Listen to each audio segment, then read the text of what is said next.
दोस्तों वो वक्त आ चुका है अपना जब रवीश कुमार जी को मैं लेके आ रहा हूँ। So do watch it and do listen to it. It's a long interview and बड़ा अच्छा है। उन्होंने अपने बहुत सारी मैंने उनसे सिर्फ पॉलिटिक्स की नहीं बात की, लेकिन ऑल्सो अबाउट हिम, एंड उन्होंने अपनी लाइफ की मजबूरियों के बारे में बताया एंड बहुत सारी और बातें एंड ऑफ कोर्स पॉलिटिक्स और जो जर्नलिज्म की जो अभी स्टेट ऑफ अफेयर्स है उसके बारे में। So let's bring the big man in and here we go। नहीं, इसको तो मैं ये करता हूं ताकि आपको तकलीफ ना आए। And 1 2 and 3।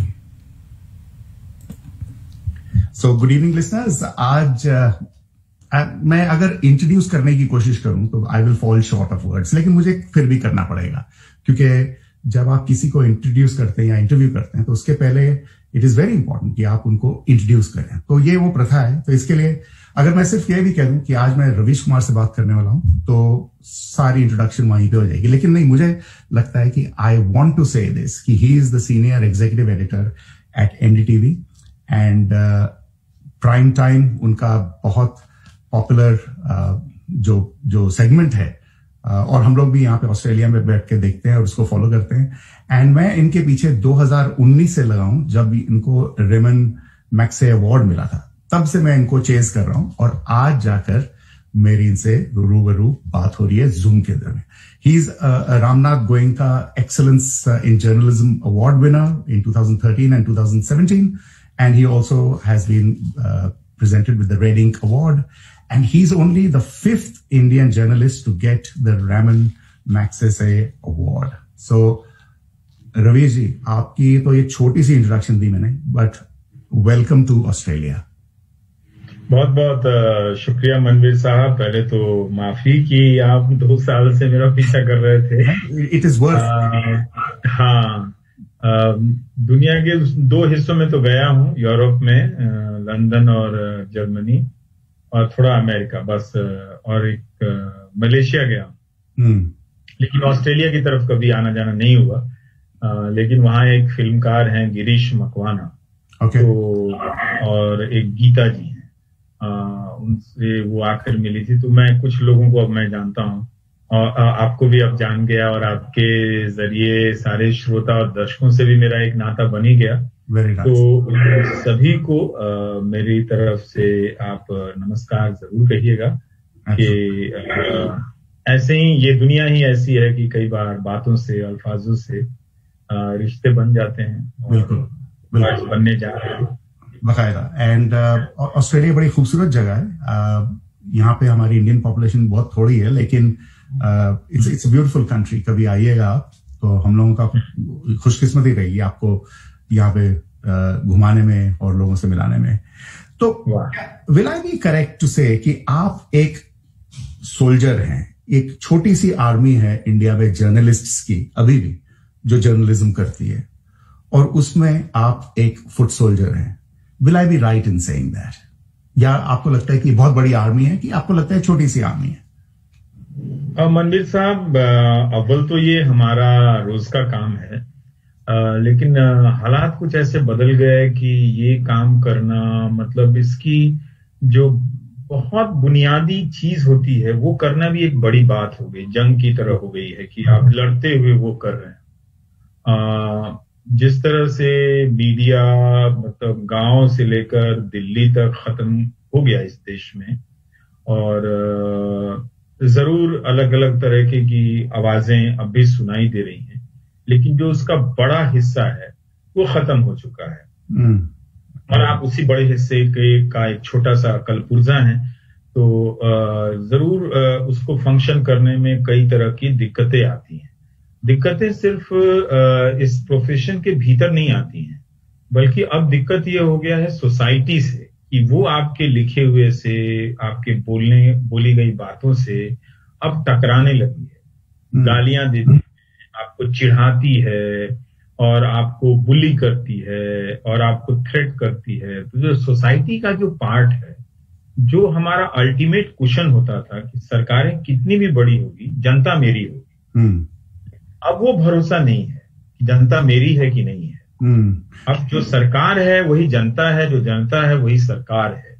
तो ये एक मिलन हो गया है। और ऐसे में जब आपका सोशल सपोर्ट जब खत्म हो जाता है, यूं समझिए कि जब परिवार में ही बहुत तरह के सोशल सपोर्ट खत्म हो जाएं या यार दोस्तों के बीच जब खत्म हो जाएं, तो आपका अकेलापन एक दूसरे तरीके का होता है। हर समय आप एक रास्ता खोज रहे होते हैं, एक आसरा खोज रहे होते हैं। तो वैसे में चलना, 4 कदम बढ़ाना भी वो बिल्कुल एक सिपाही की जो एक तरह से उसकी जिंदगी की जो जद्दोजहद है उस तरह से हो जाता है। जैसे सिपाही एक हमले को झेलता हुआ कदम दर कदम आगे बढ़ा रहा है, कभी वो गिर जाता है, कभी उठता है, तो वैसी जिंदगी हो गई है। जबकि ऐसी होनी नहीं चाहिए थी। इतने बड़े मुल्क में बोलना और लिखना मतलब इतना कॉस्टली नहीं होना चाहिए था। आपने कहा कि वो रिश्ते भी खत्म हो रहे हैं और उनके बीच में दरारें आ रही हैं, और आप सपोर्ट की बात कर रहे थे। आजकल सपोर्ट नहीं, लेकिन आप ट्रोलिंग है, उसका उल्टा, जैसे आपने कहा कि गालियां पड़ती हैं, आपको टोटली आइसोलेट किया जाता है, और आपके विचारधारा के लोग अगर कम हैं तो वो दूसरे लोग जो हैं वो ज्यादा हावी हो जाते हैं, और आपकी जो आवाज है वो दब जाती है। ये हम लोग देख रहे हैं, मैं देख रहा हूं। लेकिन डू यू थिंक कि ये एकदम अक्यूट हुआ है या ये पिछले 70 सालों से ग्रेजुअली होता आया है? क्योंकि हम लोग सोच रहे हैं कि नहीं भाई ये पिछले 6 सालों में हुआ है, लेकिन ये ऑब्वियसली ये कई सालों से इसका चलता पिछले 70 सालों में नहीं हुआ। ये जरूर हमारा मीडिया जो था वो कभी एक गोल्डन एज में नहीं था। इमरजेंसी के समय एक झुक जाने वाली मीडिया की बात तो होती है, और मीडिया झुका भी दिया गया था, लेकिन बहुत सारे पत्रकार लड़े भी थे उस दौरान। और ये वही मीडिया था जिसने विपक्ष के लोगों को हीरो बनाया, नायक बनाया, क्योंकि वो सरकार से सवाल कर रहे थे। बिल्कुल। आज का जो मीडिया है आप देखें तो वो विपक्ष का मजाक उड़ाता है, हर बात पे मजाक उड़ाता है। वो सरकार का मजाक नहीं उड़ा सकता, वो सरकार से सवाल नहीं करता है, लेकिन वो लगातार ऑपोजिशन पे हमले करता है। तो उससे क्या हो रहा है कि डेमोक्रेसी में ऑपोजिशन कोई चीज होती है उसको खत्म किया जा रहा है, उसकी बातों को मजाक उड़ाया जा रहा है। तो जैसे ही आप एक व्यक्ति हैं, आप एक सरकार पे ट्रस्ट भी करते हैं, लेकिन तुरंत एक क्वेश्चन भी करते हैं। 2 इंस्टिंक्ट आपके, अगर आप एक सिटीजन हैं तो 2 इंस्टिंक्ट आपके पैरेलल चलते रहते हैं। ये जो तुरंत शक करने वाला जो इंस्टिंक्ट है कि जब रुक के देखते हैं ठहर के कि ये बात सही है या पीछे की कोई गेम चल रही है, वो उस इंस्टिंक्ट पे आपके भीतर भी हमला किया जा रहा है। और 2014 से पहले मीडिया के कंटेंट में गिरावट आई थी। भूत प्रेत, अगर आप टीवी को उदाहरण माने, अगर आप मुझसे बात करें, फिलहाल के लिए सिर्फ टीवी को उदाहरण मानते हैं, तो भूत प्रेत वगैरह वगैरह दिखाया जाने लगा था। ग्राउंड रिपोर्टिंग धीरे धीरे बंद होने लगी थी, और डेस्क से प्रोग्राम बनाए जाने लगे थे। कंटेंट में गिरावट थी। लेकिन ये सिर्फ कंटेंट में गिरावट नहीं है, कंटेंट क्या होगा अब दूसरा कोई तय कर रहा है। वो जो एक पॉलिटिकल इकोसिस्टम बनाया गया है, उस इकोसिस्टम से कंटेंट तय हो रहा है। इकोसिस्टम का भी रोल है। जो आपके खिलाफ मेरे लिखने से जो एक सोसाइटी का जो एक सपोर्ट सिस्टम हुआ करता था, कुछ भी लिखो जी कोई बात नहीं, आप जर्नलिस्ट हो, आपने लिखा, आपने पढ़ा है, हम ध्यान दे रहे हैं, लेकिन हम मारने चले आएंगे, हम गाली देंगे, हम आपके बारे में जब भी लिखेंगे। जो मेरे स्कूल के बैचमेट हैं वो गंदी गंदी भाषा में लिखते हैं मेरे बारे में, जिनसे मेरी मुलाकात नहीं हुई है पिछले 30 सालों में, जो अभी सामने आया है, वो व्हाट्सएप ग्रुप में लिखते हैं मेरे बारे में कि इसको पकड़ के कोई मारता, इसको ऐसे करता, स्कूल में ही इसको पकड़ के पीट देना था। मतलब वो बैक डेट में जाके मुझे मारना चाहता है। तो एक सोसाइटी का इकोसिस्टम खत्म हो गया, और 2014 के बाद कंटेंट की प्लानिंग हो गई। अगर आप देखेंगे तो बंगाल का चुनाव आ रहा है तो खास तरह के कंटेंट को लेके कवरेज बढ़ जाएगा। बिहार का चुनाव आ रहा है तो खास तरह के कंटेंट को लेकर साइलेंस बढ़ जाएगा। तो कभी नहीं होता। इतना कमजोर हमारा मीडिया नहीं था। दाएं बाएं चीजें होती थी इसी में, लेकिन एकदम ए से लेके जेड तक इतना टोटल कंट्रोल वाला मीडिया हमारे देश में कभी नहीं था। अब तो दुनिया के कई देशों में ऐसा होने लगा है। ऑस्ट्रेलिया में मैं भी जानता हूं कि कई अखबारों में एबीसी के जर्नलिस्ट के घर छापा पड़ा था, तो कई छोटे बड़े अखबारों ने मिलकर फ्रंट पेज को उन्होंने खास तरीके से ब्लैक कर दिया था, और वो बड़ी बात है। हिंदुस्तान में ये कोई साहस नहीं जुटा पा रहा, जानते हुए भी कि एंकर बदल दिए जा रहे हैं, या फिर एड आपको नहीं मिल रहा है, किसी को एड ज्यादा मिल रहा है, टीआरपी फिक्स है, तो इतना ज्यादा मिसट्रस्ट है इस सिस्टम के ऊपर में। तो ये जो डिक्लाइन था कंटेंट में पहले भी था, लेकिन अब ये मीडिया का टूल किसी और का हो गया है।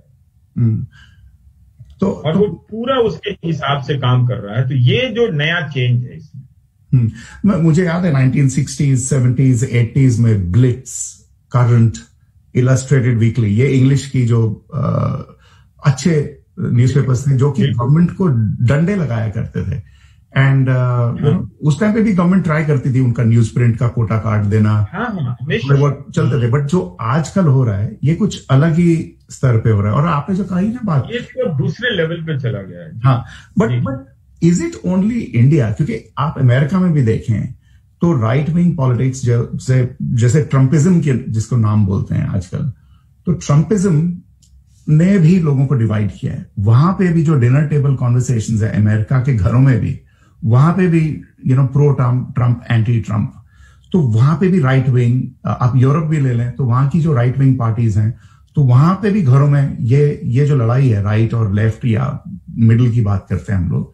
लेकिन मुझे लगता है कि ये कई बार ये सच्चाई और अबाउट बीइंग सच्चाई की लड़ाई है। बट लेकिन वो बोलेंगे नहीं भाई आप झूठ बोल रहे हैं कि। मनबीर साहब, ये आप अमेरिका से आपने जब तुलना की तो एक चीज को आपको बीच में रखकर देखनी पड़ेगी, इंस्टीट्यूशंस की। वहां डॉक्टर फाउची हैं, वो एपिडेमियोलॉजिस्ट हैं, वो प्रेसिडेंट के खिलाफ जाकर बोल रहे हैं, अपने साइंस के कन्विक्शन पर टिके हुए हैं। ठीक है, एक मिनट के लिए हम मान लेते हैं कि चलिए फाउची गलत है, प्रेसिडेंट सही है ना। लेकिन फिर भी उस देश में एक डॉक्टर है जो नेशनल लेवल का डॉक्टर है गवर्नमेंट के इंस्टीट्यूशन में, वो अपने प्रेसिडेंट से अलग बात कह पा रहा है, हिम्मत है उसकी। तो उसका सोशल कल्चर, पॉलिटिकल कल्चर जरूर खराब हुआ है अमेरिका का, लेकिन उसकी इंस्टीट्यूशन में अब भी इतनी ताकत है कि कोई डॉक्टर खड़ा होके कह रहा है कि प्रेसिडेंट हमारा साइंटिफिक बात नहीं कर रहा है।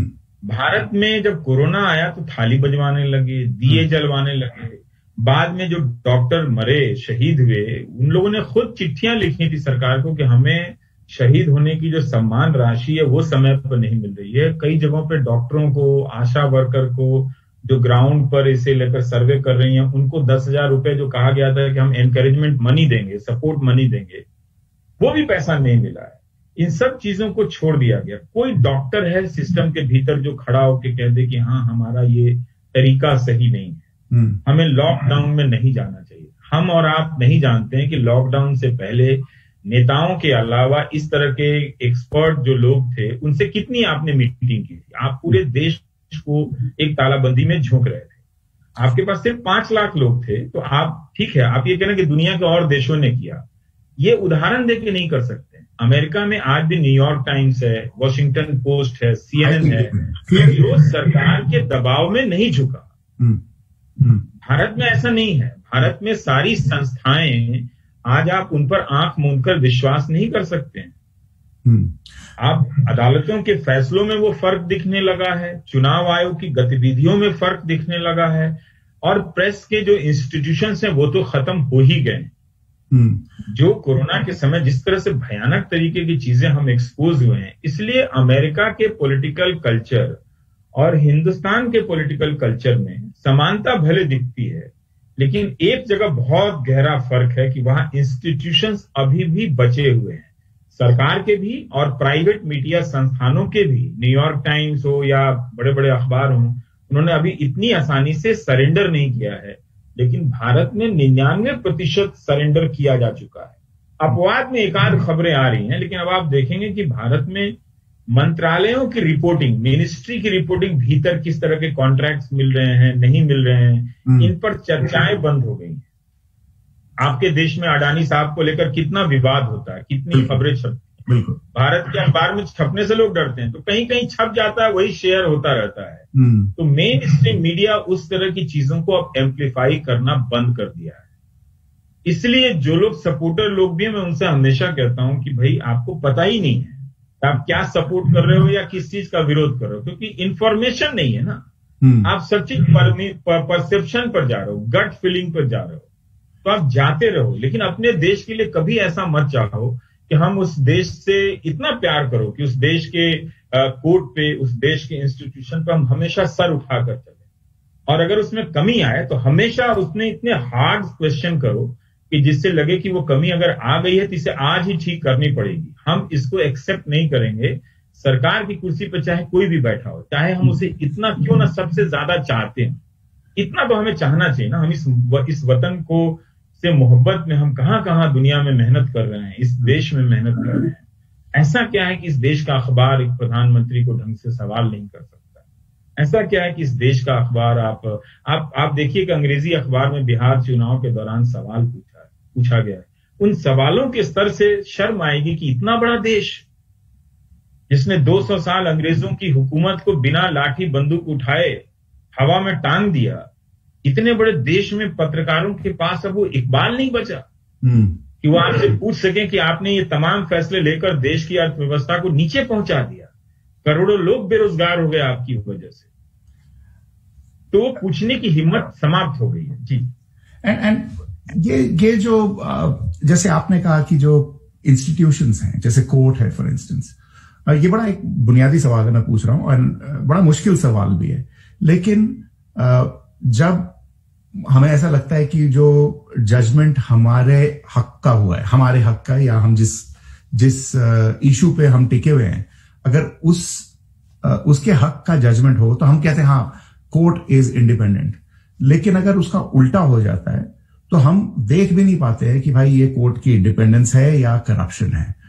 तो ये जो हम लोगों को समझ आना बंद हो गया है कि भाई ये जो हो रहा है ये गलत है। आप चाहे आंकड़े दिखाए, चाहे आप एग्जाम्पल्स दें। अभी जैसे अर्नब गोस्वामी जब बेल पे रिहा हुए तो उसके साथ में कई लोगों ने इतनी लंबी list the of other journalist जो कि जेल में पड़े हैं। फॉर एग्जाम्पल उमर खालिद पिछले 65 दिन से जेल में है।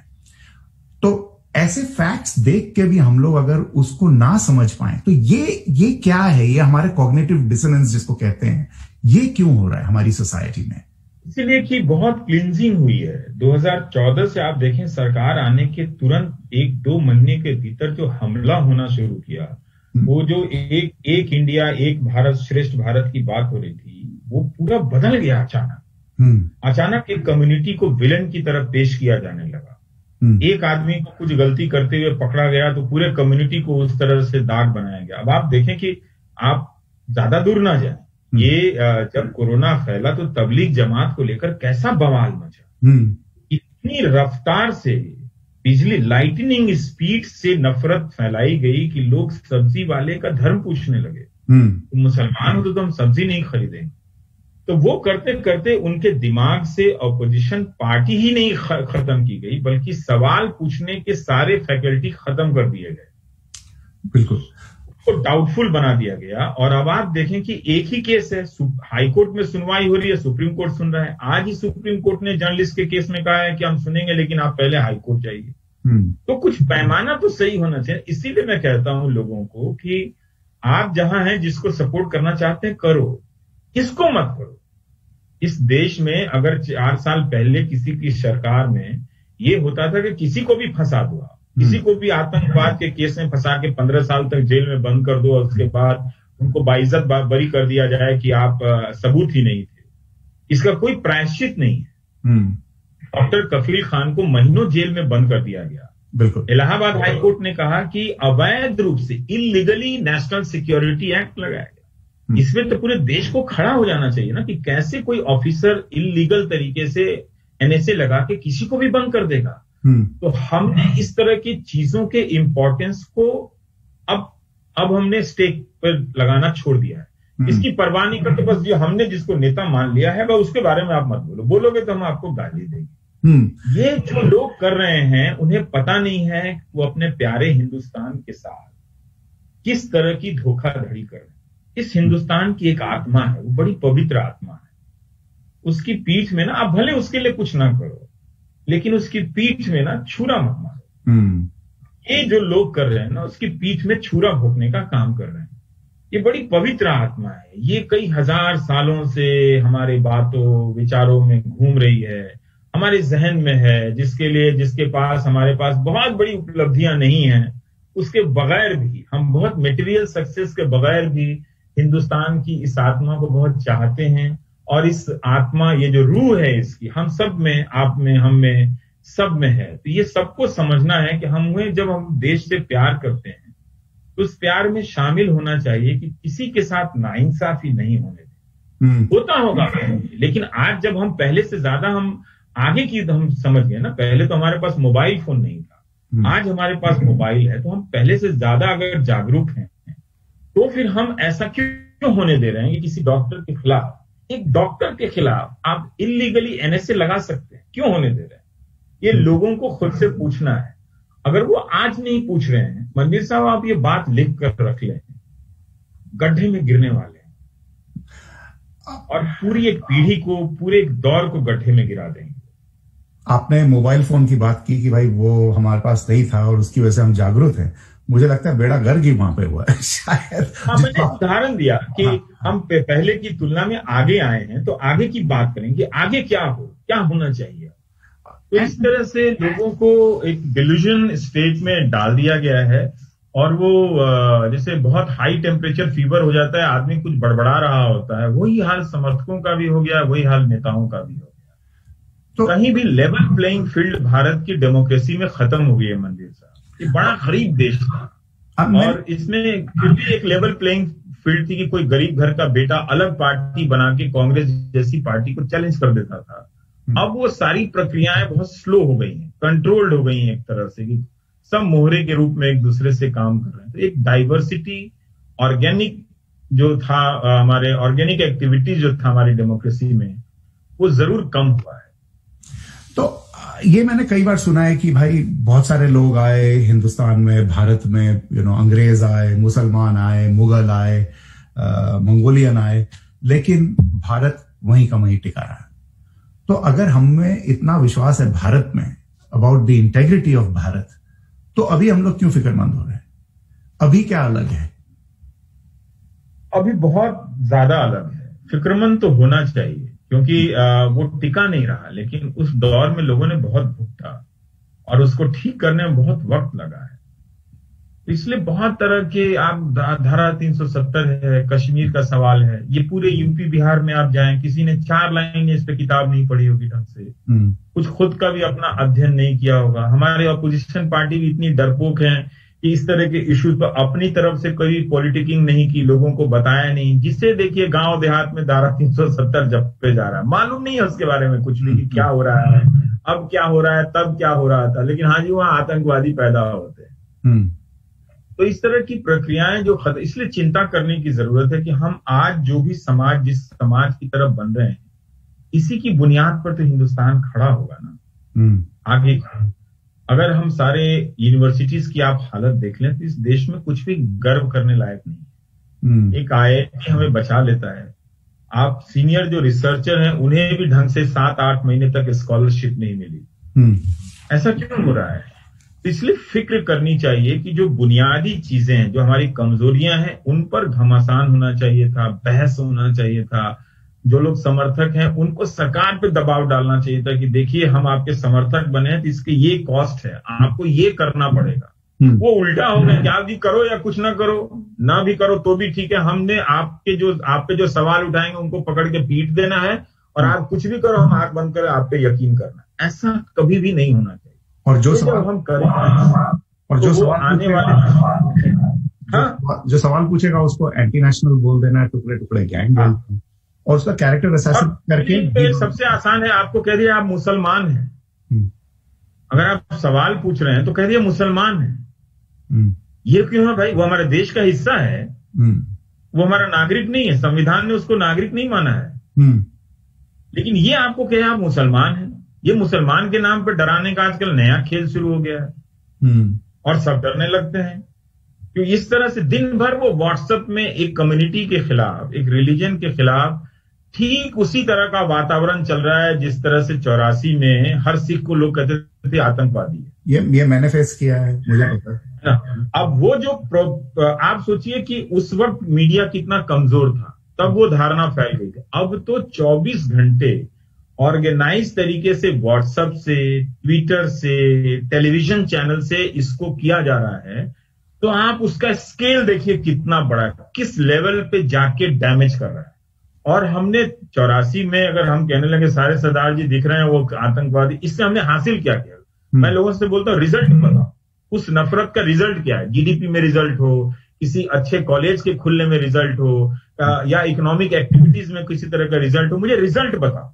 तो जीरो है ना। आप एक हेल्दी कम्युनिटी जो आपकी कॉमरेड कम्युनिटी है, हर वक्त में आपके साथ खड़ी रहती है, आपने उस पर फिजूल की बातों को लेकर शक करना शुरू किया, चेक नहीं किया, उसके घर नहीं गए, उससे कभी मिले नहीं, कभी खाना नहीं खाया, कभी यारबाजियां नहीं की, अब बैठ के चौराहे पे 4 बातें सुनकर धारणा बनाकर बैठ गए। अंत में तो आपको उसके साथ जीना पड़ा ना, उसके साथ चलना पड़ा ना। पढ़ा कि नहीं पढ़ा? तो उसी तरह से ये उस वक्त हिंदुस्तान के लोकतंत्र का ये सबसे बड़ा इंसाफ था कि जिस पगड़ीधारी को लोग कहते थे कि पगड़ी लगाने वाले आतंकवादी हैं, पगड़ी पहनने वाला देश का 10 साल प्रधानमंत्री, ये सबसे बड़ा सिंबल था नफरत की राजनीति को इस तरह से खत्म करने का, एक सिंबल था इस देश में। अब उसी तरह का एक कम्युनिटी को लेकर 24 घंटा स्प्रेडिंग हो रहा है। 24 घंटा आप गांव में जाकर देखेंगे तो लोग कुछ कर नहीं रहे हैं, उनको सिर्फ अपने नफरत को उन्होंने दवा मान ली। खाने को पैसे नहीं, ये मुसलमानों को ठीक, मुसलमान मुसलमान मुसलमान। कहीं चुनाव हो रहा है तो लव जिहाद, ये लव जिहाद लाया जाता है सिर्फ मुसलमान के लिए लाया जाता है। और जैसे वो हमारे घरों पे कब्जा कर लेगा, हमारे देश पे कब्जा कर लेगा, इस तरह के भूत और बवंडर खड़े किए जाए।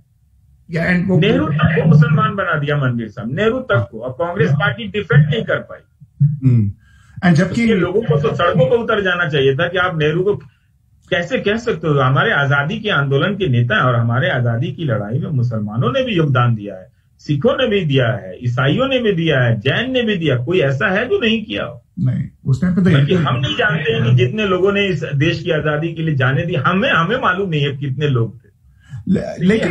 लेकिन रवीश जी, मुझे इसमें हम लोग पॉलिटिशियंस को सिर्फ ब्लेम नहीं कर सकते, जो एस्टैब्लिशमेंट है उसको ब्लेम नहीं कर सकते। जो कहीं ना कहीं हम भी एज सिटीजन्स, हम भी रिस्पॉन्सिबल है कि ये जो डिस्कोर्स जो यहां तक पहुंचा है, ये तो वही है ना कि भाई फिल्म प्रोड्यूसर तो वही बनाएगा जो ऑडियंस देखना चाहेगी। तो हम लोग एज सिटीजन्स, हम लोग अपनी रिस्पॉन्सिबिलिटी पीछे नहीं कर सकते कि भाई अगर ये हिंदू मुसलमान का क्वेश्चन है या ये डिस्कोर्स व्हाट्सएप यूनिवर्सिटी का बन जाएगा तो हमने बनाया है। हम लोगों को भी रिस्पॉन्सिबिलिटी लेनी पड़ेगी। हम लोग इसको शर्क या दूसरे पे कि ये पॉलिटिशियंस ऐसे होते हैं वैसे होते हैं वो बोल के, आई थिंक ये बहुत शॉर्ट साइटेड आइडिया है ये। मनवीर साहब, ऐसा नहीं है कि लोगों ने जिम्मेदारियां नहीं ली हैं और इसको चैलेंज कर रहे हैं। जिस तरह से बहुत से लोग 84 में भी थे जो चैलेंज करते थे, लोगों से लड़ते थे, लोगों के बारे में जाके समझाते थे इस बात को। वो प्रोसेस तब भी था, अब भी है, लेकिन स्केल बहुत बड़ा हो गया। उस वक्त टेलीविजन चैनल से 100 टेलीविजन चैनल से इस तरह के नफरत के एजेंडा को नहीं फैलाया जाता। और इससे पिछले 20 सालों में और हुआ है कि आप कस्बों में जाएं तो वहां का एजुकेशन सिस्टम खत्म हो गया है। कहीं पढ़ाई लिखाई नहीं है तो लोगों ने पढ़ा नहीं है। अब व्हाट्सएप पे चला रहा है, जवाहरलाल नेहरू मुसलमान थे, इंदिरा गांधी ने मुसलमान से शादी की थी। अब ये सब चला रहा है, वो पहली बार किसी फैक्ट्स को देख रहे हैं छपा हुआ, हाँ ये तो सही आ रहा है, और वही ऊपर के नेता। तो जो स्केल जो फैला है ना, उसकी जो स्पीड है, उससे लड़ने वाले कुछ लोग मैच नहीं कर पा रहे। लड़ जरूर रहे हैं, ऐसा नहीं है कि वो खाली छोड़कर गए हैं लोग। जनता का क्या है कि वो उसको ट्रैप में आ गई, फंस गई है उसके फंदे में, उसके शिकार हो गई है बेचारी। अब किसी न्यूज चैनल में किसी तथ्यों को लेकर रिपोर्टिंग होगी तब तो उसको दूसरी बात का पता चलेगा ना कि अच्छा ये भी है, ये कह रहे थे। अब तो जो नेता सरकार के मंत्री कहते रहे हैं वही चल रहा है, उसको सेकंड चीज पता नहीं है। तो इसलिए एक आर्मी तैयार हुई है। बहुत सारे ऐसे लोग हैं जिनकी जो नींद से जागते हैं तो उनको समझ में आती है बात लेकिन अब ये स्केल ऐसा है ना कि सिर्फ गिर के घुटना फूट जाएगा तब आपको दर्द का एहसास होगा, उससे नहीं होगा। अफवाहों की जानकारी इस तरह से समाज में बुनियादी तौर से बिठा दी गई है। ये पहले भी होता था, लेकिन अब जो हुआ है ना, उसको पत्थर में बदल दिया गया। अब इससे लड़ने के लिए ना बड़ी रात जाग के हजारों लाखों लोगों को मेहनत करनी पड़ेगी, तब जाके ये चट्टान खिसकेगा। वरना अब लोग इसे सही मानेंगे, मान रहे हैं यही सब सही है। जो आप कह रहे हैं मोहब्बत की बात, वो गलत है। पहले ये था कि आप जो कह रहे थे मोहब्बत की बात कहने वालों को लोग ज्यादा मानते थे कि हाँ ये लोग ठीक कह रहे हैं, झगड़ा नहीं कराते। अब लोग कह रहे हैं नहीं, हिसाब होना चाहिए, खत्म करो इसको झगड़े को, हम ही अकेले रहेंगे।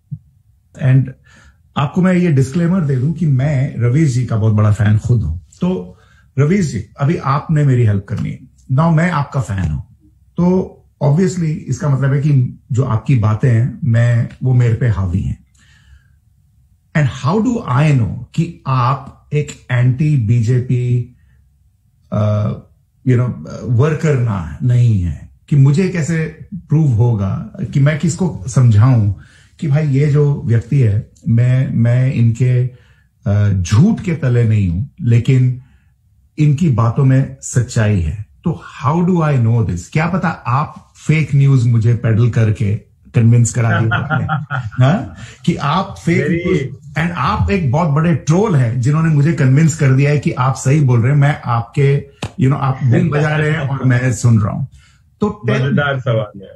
हाँ जी, तो आप बताइए कि कन्विंस कीजिए मुझे कि आप fake news anti BJP peddler नहीं है। अभी मतलब वो रजत शर्मा जैसे वो आपकी अदालत करते थे, तो ये मैंने आपके ऊपर एक सवाल। मंदिर साहब, ऐसा है कि मैं कुछ भी बोलता हूँ उसकी बड़ी स्क्रूटनी होती है, इतनी कॉपी चेक होती है ना, उनको कुछ मिलता नहीं है। तो अब वो क्या करते हैं कि 4 साल पुराने के शो की एक अलग लाइन, 5 साल पुराने नए शो की अलग लाइन, दोनों के कॉन्टेक्स्ट अलग हैं, वो लाइनें काट काट के ज्वाइन करके बताते हैं, जी तब आप ये कह रहे थे, अब आप ये कह रहे हैं। ऑफ कोर्स उस वक्त मैं बोलूंगा कि अगर ये गंगा नदी साफ नहीं हुई है, इस वक्त अगर मैं बोल रही हूँ साफ हुई है लेकिन अच्छे से साफ नहीं हुई, इसमें कॉन्ट्राडिक्शन नहीं है। उस 4 साल में कुछ हुआ है या कुछ नहीं हुआ है, तो इसके लिए वो लाइन का अंतर है। और मैं कोई दुनिया का सर्वज्ञानी तो नहीं हूं ना, तो मेरे भी नजरिए में बदलाव आता है, चीजों में बदलता है। जो मैं सामने देख रहा हूं उसमें अगर मैं जरा भी स्लिप करता हूं तो वो ऐसा वायरल होता है कि वो उनमें खुशी की लहर दौड़ पड़ती है कि ये इसने आज गलत बोल दिया है। और वो अनइंटेंशनल स्लिप होता है कि जैसे कई बार आप देख के पढ़ रहे हैं 1933 की जगह 1963 पढ़ दिए,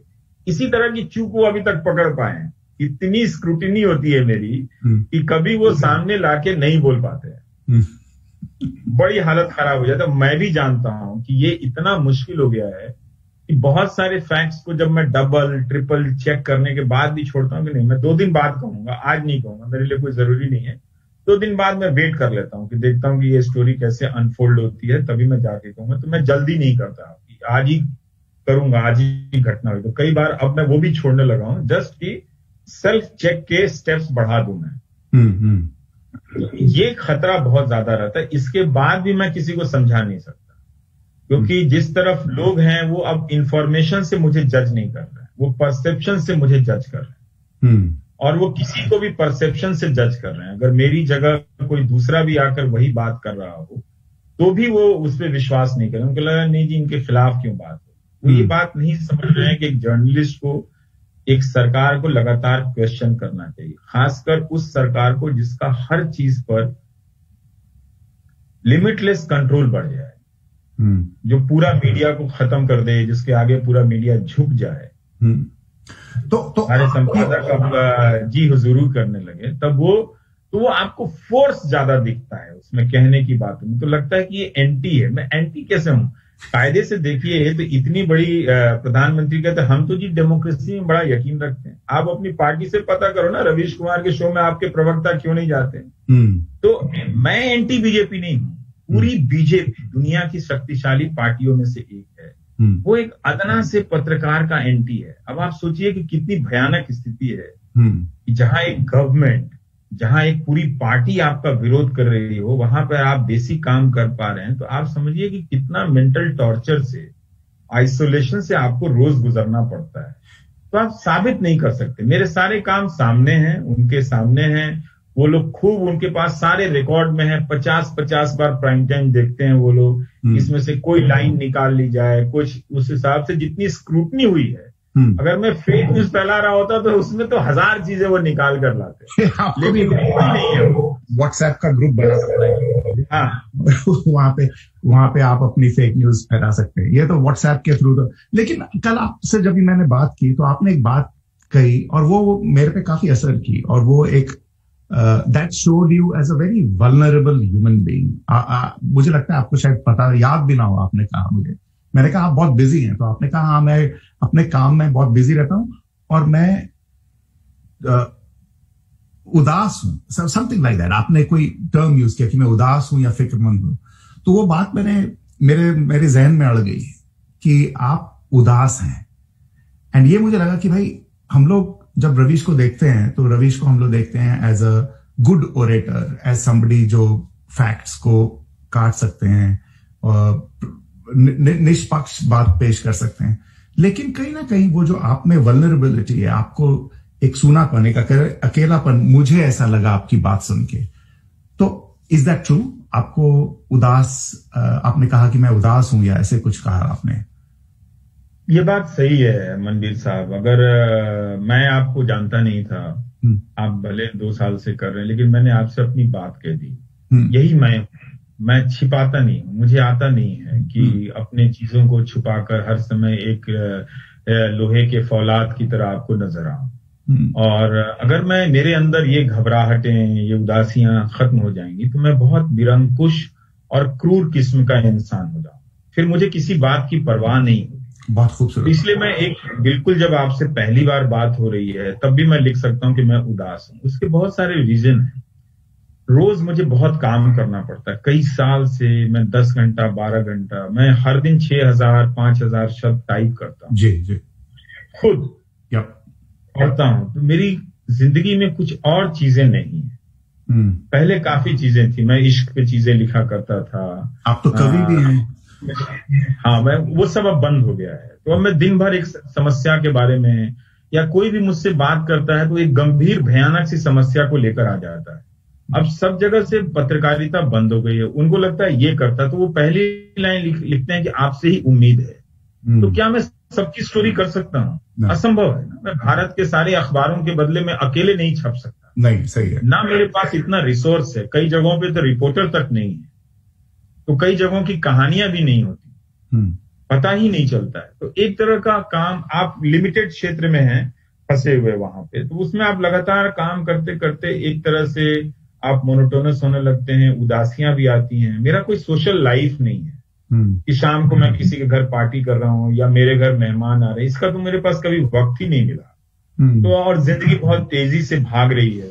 फिल्में देखने तक का वक्त नहीं था, जो मैं पहले काफी 2014 के बाद कर लेता था। अब इस तरह का शो है, वो जो डिबेट शो होता था ना, उसमें मेरे कपड़े भी गंदे नहीं होते थे। वो 2 आ जाते थे मुर्गे, हाँ जी आप बोलिए, हाँ जी आप बोलिए, वो मैंने भी किए हैं। लेकिन तब भी मैं उसके शो के कुछ हिस्से के लिए रिसर्च करता था, 2-3 घंटा पढ़ता था, 2-3 घंटा ही। लेकिन जब से इन्होंने बायकॉट किया तो मेरा काम काफी बढ़ गया। अब कंटेंट बहुत कम है, तो रिसर्च के जरिए आप उसको फिलअप करते हैं। तो ये सब मैं लोगों को बताता हूँ। मेरे हाथ में, कंधे में दर्द होने लगा है, शर्ट पहनने में दिक्कत आती है। तो आप रोज टाइप करेंगे बैठ के पोस्चर में, रोज आपको सुबह से 7 बजे से ही काम करने लगेंगे, तो आपके हैप्पीनेस पे वो असर करेगा। मैं बहुत आसानी से कह सकता हूँ नहीं जी मुझे सब कोई फर्क नहीं पड़ता, मैं तो मुस्कुरा रहा हूँ, सारे मुसीबतों में मैं मुस्कुराता चला जा रहा हूँ। हाँ, मेरे पास बिल्कुल उसका कोई टाइम नहीं है उसको शोक मनाने का भी, क्योंकि मुझे काम करने ही पड़ते हैं उसमें। लेकिन धीरे धीरे एक अकेलापन का एहसास तो होता ही है कि आप कई दिनों से लोगों से मिले, कहीं जा नहीं सकते हैं। बाजार में जाएं तो पता नहीं 2 तरह के लोग देख रहे होते हैं, कोई अच्छे नजर से भी देख रहा होता है, कोई सोचता है कि 10-12 लोग होते तो उसको यहीं पकड़ के पीट डालते हैं यहाँ पे। तो हर तरह का जजमेंट आपको करते रहना पड़ता है। तो ऐसे में एक साधारण सा आदमी जो बिल्कुल एक साधारण से मोहल्ले में रहता है, कितना जजमेंट कर सकता है कि कंप्यूटर की तरह की आपसे बात कर रहा हूं, आप सही हैं कि नहीं हैं, गलत हो जाएगा तो कैसे ट्रोल हो जाएगा, कहीं जा रहा हूं तो कोई आदमी पीछे आ रहा है, सामने वाला आ रहा है, वो क्या करेगा नहीं करेगा। तो अजीब तरह की चीजें हो जाती हैं। उसमें अच्छे अनुभव भी हो जाते हैं, उसमें बुरे अनुभव भी हो जाते हैं। इसलिए मैंने सोचा कि मैं अपनी वल्नरेबिलिटी को प्राइवेट नहीं रखूंगा। Very nice. ये मेरी जिंदगी का हिस्सा तो है, लेकिन ये ज्यादा ये जो आ रहा है वो पब्लिक लाइफ के कारण आ रहा है। तो पब्लिक को पता होना चाहिए। पब्लिक को कभी ये गलत पता नहीं होना चाहिए कि कोई शेर बैठा हुआ है, हाँ जी आपसे ही उम्मीद है। और देश के कई जिलों से लोग सुबह सुबह लिख देते हैं, इतनी परेशानियां उनकी होती है, सिर्फ पढ़ लेने से गिल्ट बढ़ जाता है। आप कैसे हंसते सोने जाते हैं, तब रात को 10 बजे आप वो व्हाट्सएप में मैसेज देखते हैं, आपका गिल्ट बढ़ जाता है कि इसके लिए मैं कुछ नहीं कर पा रहा। तो मैं आप यूं समझें कि जो मैं करता हूं अपने प्रोग्राम में, ठीक उसके अनुपात में बहुत बड़ी बड़ी गंभीर कहानियां मैं नहीं भी कर पाता हूं, क्योंकि रिसोर्स नहीं है और एबिलिटी भी नहीं है। हर स्टोरी को जब फाइनेंशियल मार्केट की कोई आप डॉक्यूमेंट ला दें, मुझमें वो एबिलिटी नहीं है। तो मैं बहुत वेट करता हूं, देखता हूं कि कहीं और छप जाए, लोगों का एक्सप्लेन कर लें, तब फिर मैं अपने दर्शक को थोड़ा एक्सप्लेनर की तरह बताऊंगा। तो इसमें उदासियां तो रहती हैं जी। एंड ये आप बड़ी खूबसूरत बात आपने कही कि भाई मैं अपनी वल्नरेबिलिटी शेयर करना चाहता हूं। एंड आई थिंक एक इंसान, बीइंग अ ह्यूमन, अपने आप को एक ह्यूमन बीइंग बताना भी एक बहुत बड़ा स्ट्रेंथ है। क्योंकि हम सब बड़ा एक मास्क लगा के घूमते हैं ना कि भाई मैं सुपरमैन हूं, मैंने आर्मी के जनरल के कपड़े पहन लिए तो मैं सोल्जर बन गया, मैं टैंक में घूम रहा हूं। तो हम लोग मास्क लगा के घूम रहे हैं। और ऐसे में अगर कोई व्यक्ति मास्क निकाल के अपनी वीकनेस दिखाए तो मुझे लगता है कि वो स्ट्रेंथ है उस व्यक्ति का। लेकिन ट्रोलिंग, आप ट्रोल भी बहुत होते हैं, आपकी लाइफ को भी थ्रेट है, आपकी फैमिली मेंबर्स के अगेंस्ट भी लोगों ने थ्रेट्स किए, आपके मैंने कहीं सुना था कि आपका जो नंबर है वो लीक हो गया था, टेलीफोन नंबर एटसेट्रा एटसेट्रा। सो ऐसे में आपकी जो मेंटल हेल्थ है, आजकल पूरी दुनिया में mental health is a very important question. तो आप एक तरफ तो काम कर रहे हैं, लेकिन दूसरी तरफ एक इंसान है, एक साधारण इंसान है, और आपकी जो मेंटल हेल्थ है उस पर अफेक्ट हो रहा है, जैसे आपने कहा उदासी। तो उसके लिए आप क्या करते हैं? आपको उसके लिए कुछ ना कुछ करना ही पड़ेगा, नहीं तो ये तो शॉर्ट टर्म आपकी गेम रह जाएगी। बिल्कुल आपने सही कहा, उसका असर पड़ता है। जब शुरू में ट्रोलिंग होने लगी थी, तो कभी तो मेरे टीचर ने भी मुझसे खराब तरीके से बात नहीं की थी। और मेरे लाइफ की फिलॉसफी यही थी कि आप अपना काम इतनी ईमानदारी से करें ताकि कोई उंगली उठा के और आपसे गलत तरीके से बात ना करे। ये रेस्पेक्ट अर्न करने का सबसे अच्छा तरीका यह है कि आप अपने काम को दुगनी ईमानदारी से करें। लेकिन जिस तरह से एक पॉलिटिकल एजेंडे के तहत अटैक शुरू हुआ, कोई दलाल बोल रहा है, कोई कुछ बोल रहा है, कोई कुछ बोल रहा है, जरूर असर पड़ा, भयानक असर पड़ा। जैसा कि आपने कहा, तो बहुत सारे कुछ दोस्त हैं, डॉक्टर दोस्त हैं, तो वो ये शुरू से इस चीजों को समझते थे, तो उन्होंने थोड़ा हेल्प करना शुरू किया कि थोड़ा इसको हटाना है, इसको थोड़ा कम करो, ये रियल है, ये नहीं है। तो उसी में जीते रहते हैं। कई बार स्लिप कर जाता हूँ, कई बार ऊपर खुद को खींच के ले आता हूँ, पर वो प्रोसेस चलता रहता है। और कुछ समझदार लोगों से बातें भी करता हूँ कि क्या करें नहीं करें। हाँ। पर अगर मैं इसका ये जवाब है, मुझे ये सब चलता रहता है, मैं हवा में उड़ाता चलता हूँ।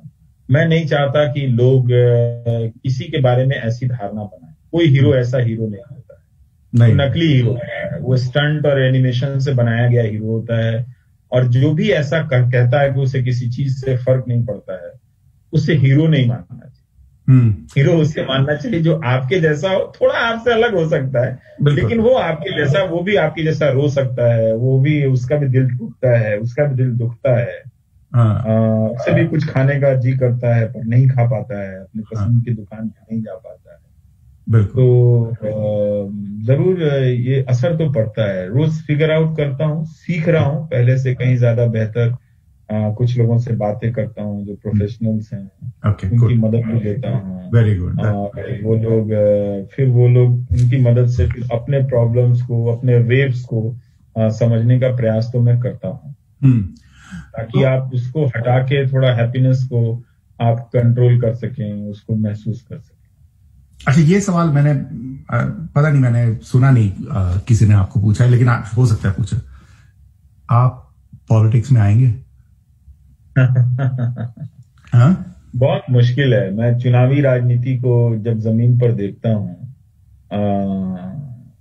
तो हम जैसे लोगों की जगह नहीं है। हम जैसे लोगों को राजनीति में आना जरूर चाहिए, पर चुनाव की रात आप पैसा बांटने पड़ जाए चुनाव जीतने के लिए, वो स्टेक बहुत हाई है। और जो लोकल इन्फ्लुएंसर होते हैं, कोई मुखिया है, कोई कुछ है, उसको पैसे देने पड़ जाएं। अगर यही करके एमपी बनना है तो फिर क्यों आना चाहिए राजनीति? तो क्या जनता को तय करना चाहिए। जनता तय करे कि आखिर मैं ना आऊं, कोई बात नहीं, लेकिन जो दूसरे लोग हैं उनके अच्छे लोगों के लिए उसने क्या स्पेस बनाया। अगर सारे लोग जाके इस तरह से उसको देखना चाहिए। अगर आप जात पे देख रहे हैं, धर्म पे देख रहे हैं, तो अभी इस देश में हम जैसे लोगों के लिए सीधे राजनीति में आके हस्तक्षेप करने के लिए कम स्पेस है। मैं दूसरों को एनकरेज जरूर करता हूं, पर मुझे लगता है कि हम जैसे लोग जहां पर हैं वो काम भी बहुत जरूरी है। पर राजनीति एक दूसरी चीज है। अगर आपके पास अपना कोई रिसोर्स नहीं है तो आप पॉलिटिक्स नहीं कर सकते। फिर आप किसी कंपनी वाले से पैसे लेंगे, किसी गलत वाले से पैसे लेंगे, आप खर्च कैसे चलाएंगे? इतनी सारी यात्राएं आपको करनी है, गाड़ी चलानी है, सिर्फ बैठ के बोलना तो नहीं, वो तो हम कर ही रहे हैं। वही काम क्यों ना करें जब हम पढ़ रहे हैं, थोड़ा मन का चीज पढ़ भी लेते हैं, फिर बोलते भी हैं। फिर आप हवाई यात्राएं करेंगे, 10 लोगों के साथ उठना बैठना, बहुत दूसरी गतिविधि है राजनीति की। सिर्फ इसलिए नहीं सोचना चाहिए कि हमें बहुत लोग पसंद करते हैं या लोकप्रिय हैं तो मुझे जाकर नेता बन जाना चाहिए। ऐसे बहुत सारे लोग बन जाते हैं। सनी देओल भी गुरदासपुर से एमपी बन गए, तो क्या कर लिया, है ना, जोक थे। हाँ। तो मैं अपने लिए वो राजनीति का मतलब वो नहीं समझना चाहता कि कोई देव है और नॉमिनेशन किया और 2-3 दिन गाड़ियों से ओपन जीप पे घुमा और जीत के पहुंच गया, उसके बाद ना संसद में कोई रोल है ना जनता के बीच रोल।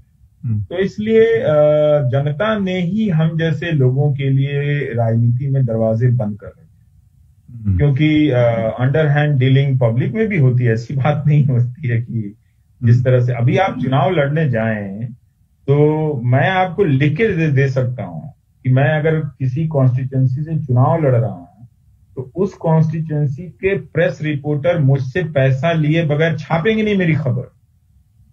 ये आपका देश हो चुका है। आपको मंदिर साहब पता होना चाहिए कि पत्रकार हर उम्मीदवार से जाके पैसा मांगता है। चुनाव आयोग के चलते कोई बताएगा नहीं, लेकिन हर उम्मीदवार से आप पर्सनली पूछेंगे तो यही कहेगा कि क्या बात करते हैं। वो मुझे बताते रहते हैं कई उम्मीदवार, आप प्रेस के लिए इतना बोलते हैं, बताइए मेरी तो खबर चुनाव लड़के आ गया, लोकसभा चुनाव लड़के आ गया, पैसा नहीं दिया तो मेरा खबर नहीं छाप रहा था और स्टेक इतना बढ़ गया कि अंत में उसको पैसे देने पड़े। और वो पैसे 10,000 20,000 के नहीं है, मैं आपको बता दूं, वो लाखों के पैसे हैं, लाखों रुपए के। सोचिए, जो मैंने खुद गलत नहीं किया, मैं चुनाव लड़ने के लिए किसी जर्नलिस्ट को पैसे दे सकता हूं कि आपको लोकल मेरी खबर छपे, तो जाहिर है जनता मुझे मैं हार जाऊंगा और 5 वोट भी कोई नहीं देने वाला है।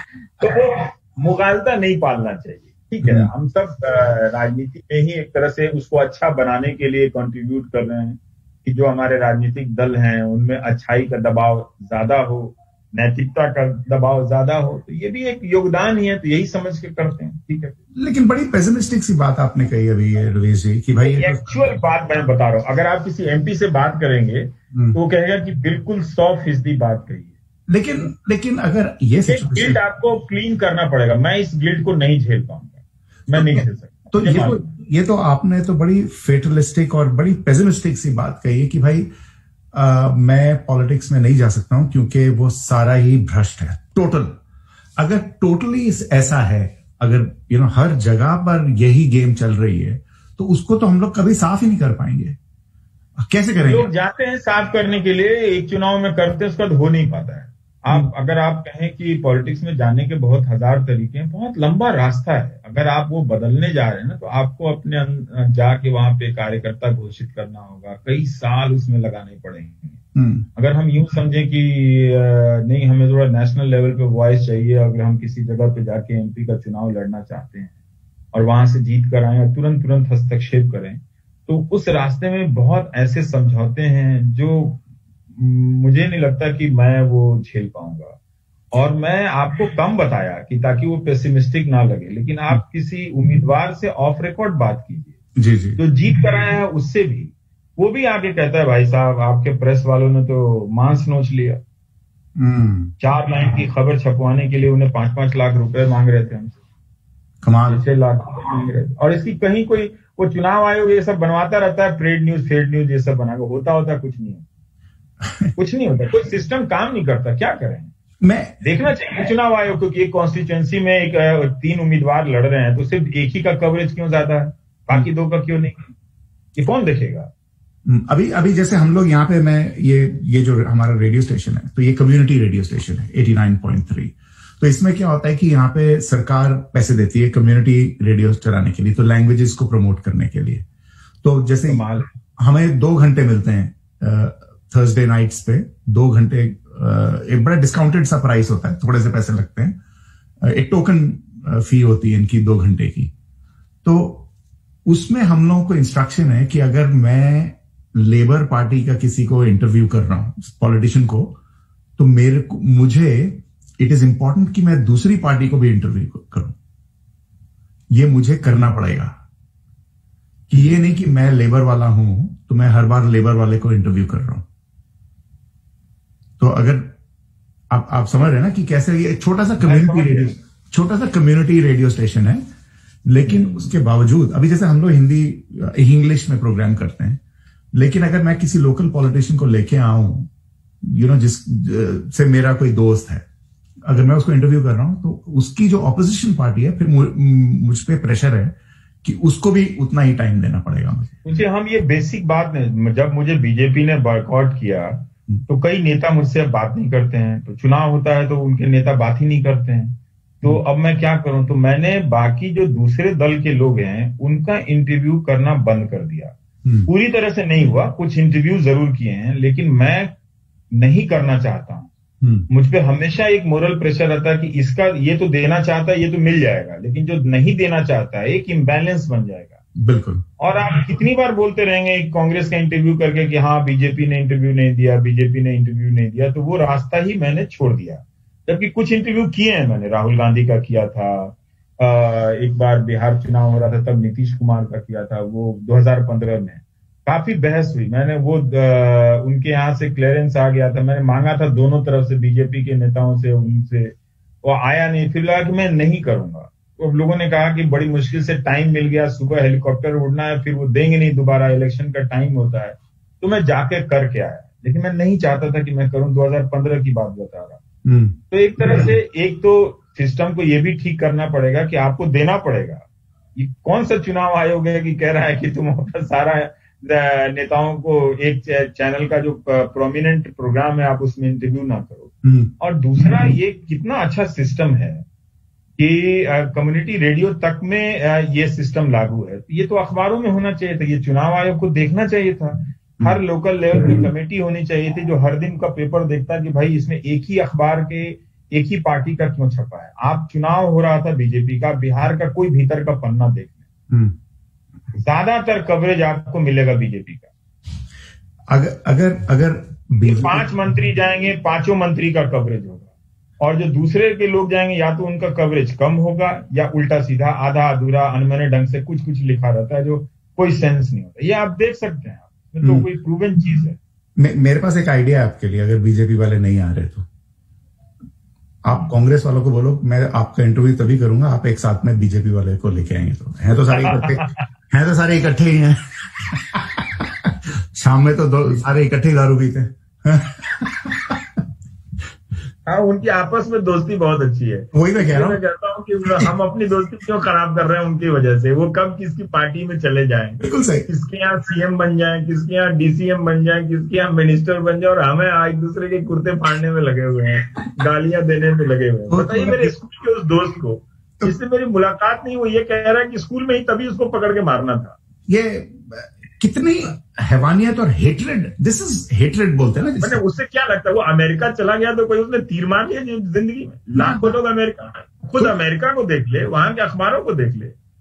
और वो दोस्तों को कह रहा, हंसी आ रही थी कि उसको पता क्या था कि मैं एनडीटीवी में एंकर बनूंगा। मुझे ही नहीं पता था कि मैं न्यूज एंकर बनूंगा। मैं तो बनना भी नहीं चाहता था। मैं कहता था कि नहीं मैं अपना ठीक है, मैं एक प्रोग्राम करता हूँ, इसमें ज्यादा लाइमलाइट में आ जाऊंगा, और इस तरह की प्रोफाइल हम नहीं हैंडल कर सकते, क्योंकि हम लोग एक साधारण बैकग्राउंड के आए हुए लोग हैं।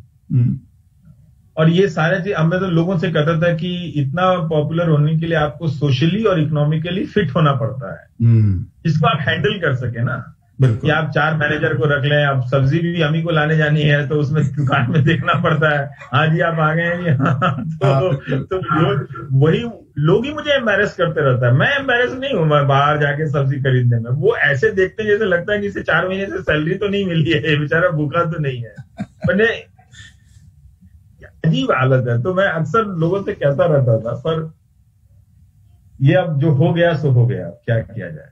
हाँ, अच्छा एक लास्ट सवाल, सवाल लास्ट इन द सेंस कि भाई ये जब एंटी सीएए मैं एक तरफ ना काफी निराश हूं जो हो रहा है, जैसे आपको भी अफेक्ट करता है, क्योंकि मैं अपने दोस्तों के सर्कल में भी देखता हूं, यहाँ पर मुझे भी कोई खालिस्तानी कहता है कि भाई अगर मैं कुछ सवाल पूछ दूं तो अरे तुम तो खालिस्तानी हो, तुम एंटी इंडिया हो। आई डोंट नो मैं एंटी इंडिया कहां से हो गया, लेकिन जब एंटी सीएए के प्रोटेस्ट हुए थे, वो एक टाइम था जब मेरे अंदर बड़ा प्राइड आया, जब मैंने वो यूथ का जो उनके जलसे देखे, जो उनकी कविताएं सुनी और जो उनका रेजिस्टेंस देखा मैंने, तो मुझे लगा कि नहीं, उस मुल्क में अभी भी एक चेतना है, एक स्पार्क है जो कि कहीं ना कहीं लेके जाएगा। एम आई राइट, या मैं दूर से बैठ के रोमांटिक इमेज देख रहा हूं इंडिया की? नहीं, वो बात सच भी है कि जरूर सारी चीजें एक तरफ झुक गई हैं, लेकिन अभी भी इस देश को चाहने वाले लोग हैं और वो भले ही बड़ा बदलाव नहीं कर पा रहे हैं, लेकिन इसकी रूह के लिए लड़ने के लिए वो जोखिम में डालते हैं और उसकी कीमत मनवीर साहब लोगों ने बहुत चुकाई। मतलब आप उमर खालिद को देख लें, सफूरा जरगर को देख लें, नताशा को देख लें, देवांगना को देख लें, उन लोगों पर आतंकवादियों वाले कानून लगाए गए।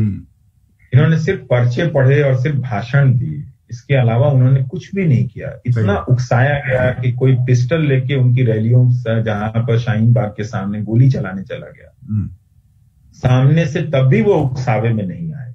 और पुलिस ने कितनी फायरिंग की, कितना लाठी चार्ज किया, वो टीयर गैस की फायरिंग की, लाठी चार्ज किया जामिया में। उनके लड़कों ने एक भी कॉन्स्टिट्यूशन के बाहर जाकर बात नहीं, गुस्से में भी नहीं। उन्हें हाथ ऊपर करके हैंड्स अप करके बाहर आने के लिए कहा गया अपराधियों की तरह। कॉलेज, उस यूनिवर्सिटी जो नंबर 1 यूनिवर्सिटी है इस देश की, तब भी उन्होंने कोई एक भी ऐसी बात नहीं की जो लीगल दायरे से बाहर थी। तो उनका ये जो कमिटमेंट था ये बड़ा शानदार था। उस दौर ने जरूर बेहतरीन चीजों को नुमाया किया। इससे हम सबको यकीन करना चाहिए कि हिंदुस्तान की बुनियाद को जरूर लोगों ने हिला दिया है, लेकिन ईंटें वही हैं। वो उन ईंटों को अपनी जगहों पर कोई ना कोई सजा देगा, वापस रखेगा, क्योंकि वो तसव्वुर था। हिंदुस्तान की आजादी कोई एक गुट को हराकर दूसरे गुट की विजय की आजादी नहीं थी। 150 साल में लोगों ने लड़ते, हारते, जीते, मरते, जेलों में बंद करते हुए उस सपने को पकाया था। ठीक है कि एक हादसा हुआ, देश बंट गया, लेकिन उस तूफान के बाद भी लोगों ने उस तस्वीर को बचाए रखा और उसको लेके आगे बढ़ते रहे। उसको अपने, यूं कहें कि भारत माता उसे अपने आंचल में छिपाकर और संभाल कर चलती रही, आगे बढ़ती रही। उस रूह को लोग रौंदने का प्रयास कर रहे हैं। मुझे लगता है कि फिर से उसके बेटे और उसकी बेटियां खड़े हो जाएंगे और उसकी आंचल को थाम लेंगे और कहेंगे कि जो तुम्हारी रूह है हम उससे बचाएंगे। देश वैसे ही आबाद रहेगा और सबके लिए रहेगा। बहुत खूबसूरत।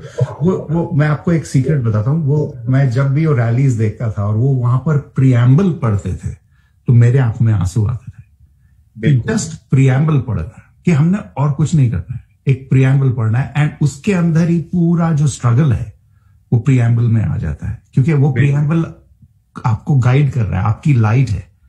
और हमको कुछ और नहीं चाहिए कि भाई रवीश बिहार से हैं कि तमिलनाडु से, आई डोंट केयर, लेकिन हम प्रियम्बल के जरिए से इकट्ठा हैं।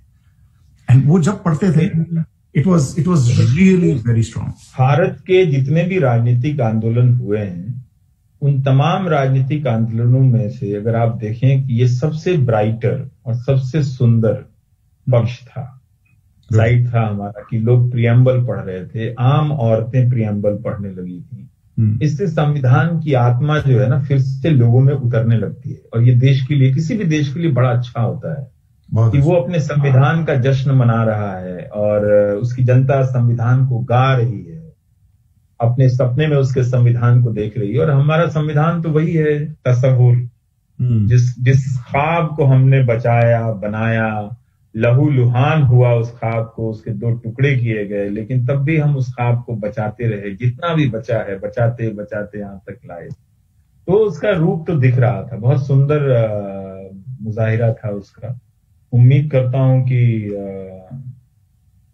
एक ना एक दिन फिर से विश्वास और भरोसे के दिन लौटेंगे, और जजों की कुर्सी पर, आयोगों की कुर्सी पर, जांच एजेंसियों की कुर्सी पर बैठे हुए लोगों की अंतरात्मा जागेगी और वो सर झुकाकर नहीं, सर उठाकर अपना फर्ज अदा करेंगे। जब दीपिका जब जेएनयू गई थी, उन्होंने कुछ नहीं कहा, सिर्फ वहां पे खड़ी रही, और उस खड़े रहने में जो एक पावर थी, और सिर्फ वो गई वहां पर, उन्होंने कुछ नहीं किया, सिर्फ खड़ी रही और वापस आ गई। एंड उसकी वजह से शी वॉज ट्रोल्ड, उनकी फिल्मों को बॉयकॉट। तो कितना पावरफुल मैसेज था कि जाके सिर्फ खड़े होना साथ में। बिना 20-25 साल के लड़के हैं, वो प्रदर्शन कर रहे हैं, वो एक सवाल लेकर उठाए, और उनके साथ कोई खड़ा ना हुआ तो फिर वो जिंदगी क्या जिया। तो एक नई पीढ़ी को आप सहारा दे रहे थे ना कि ठीक है, तुम इसी तरह रास्ते से आगे बढ़ो। Very nice. और कोई बात नहीं। तो जब मैं वो देखता हूं, और आप जैसे पेसिमिज्म अबाउट पॉलिटिक्स बोलते हैं, मुझे लगता है कि वो जो यूथ है, जो वो चिंगारी जो मैं देख रहा हूं, और ये नहीं कि they want to destroy the nation, they want to build the nation. और वो जब मैं वो देखता हूं तो मुझे लगता है नहीं, भारत का फ्यूचर ब्राइट है। जो हमारे यंग लोग हैं, उनके अंदर अभी भी इंटेग्रिटी है। And I think the nation hopefully will be in the right hands in future. Am I being too romantic? क्या है ना कि मामला मुल्क का है, इससे मोहब्बत तो करनी पड़ती है और हर दौर में उसकी लौ को जगाए रखना पड़ता है, चाहते रहना पड़ता है। ये अजीब सी एक खूबसूरत शय है कि जिससे दिल नहीं भरता है। जितना चाहिए आप इस देश को उतना कम लगता है। बिल्कुल।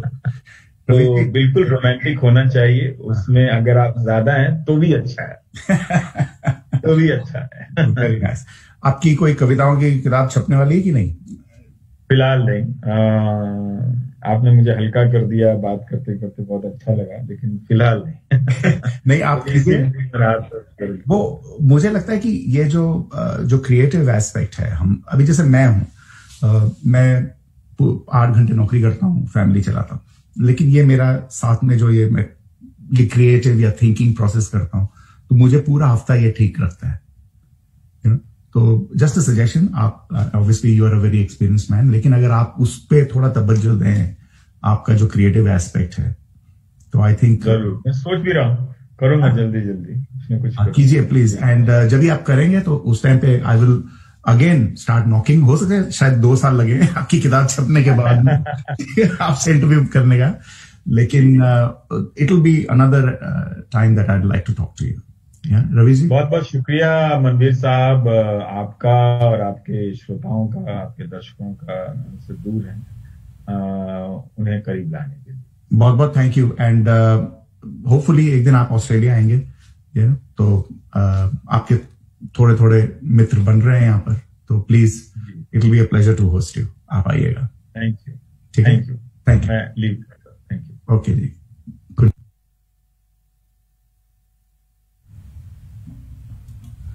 सो दोस्तों, ये थे रवीश कुमार, और उम्मीद करता हूं कि आपको सुनने में और देखने में मजा आया होगा, जितना मुझे उनके साथ बात करते हुए एनरिच हुआ हूं मैं।